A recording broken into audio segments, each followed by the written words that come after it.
Pernah nggak sih kamu merasa emosi kamu seperti roller coaster? 1 detik senang, lalu tiba-tiba sedih, marah, atau cemas tanpa alasan yang jelas. Nah, pertanyaannya, apakah kita yang mengendalikan emosi atau justru emosi yang mengendalikan kita? Di buku Psychology of Emotions, David Lieberman mengungkap fakta mengejutkan, otak kita seringkali terjebak dalam pola emosional yang kita sendiri nggak sadari.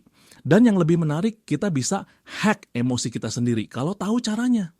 Jadi, kalau kamu ingin tahu gimana cara mengendalikan emosi dengan lebih baik dan nggak lagi jadi korban mood sendiri, tonton terus video ini sampai habis. Bagian 1, kenapa kita sering terjebak dalam emosi? Kamu pernah dengar istilah emosi menular?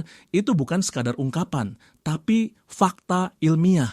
Otak kita punya sesuatu yang disebut mirror neurons, yang bikin kita meniru emosi orang lain tanpa sadar. Makanya kalau masuk ke ruangan penuh orang marah, kita juga ikut tegang. Tapi ada satu hal yang lebih bahaya, kebiasaan kita sendiri. Emosi bukan cuma reaksi sesaat, tapi seringkali pola yang kita ulang terus-menerus.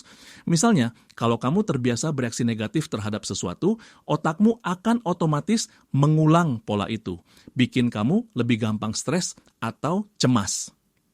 Bagian 2, fakta mengejutkan.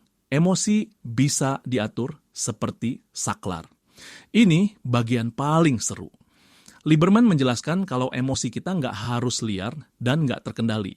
Ada teknik psikologi yang bisa kita pakai buat memodifikasi emosi kita. Salah satunya adalah reframing. Misalnya, kalau kamu menghadapi situasi yang bikin cemas, coba tanyakan, apa yang bisa aku pelajari dari ini? Atau bagaimana kalau ini bukan masalah tapi tantangan? Dengan mengubah cara kita memandang situasi, emosi kita juga akan berubah. Mind-blowing kan? Bagian 3, bagaimana mengendalikan emosi dalam kehidupan sehari-hari? Nah, kalau kamu sering merasa emosimu nggak terkendali, coba trik ini.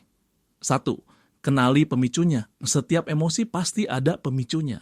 Mulai perhatikan kapan kamu merasa paling stres atau marah. 2, berhenti bereaksi otomatis.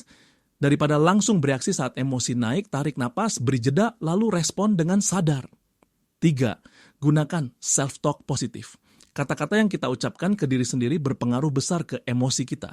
Hati-hati dengan inner voice yang negatif. Jadi, setelah tahu semua ini, masih mau biarin emosimu ngontrol hidupmu? Atau kamu siap jadi master emosi sendiri?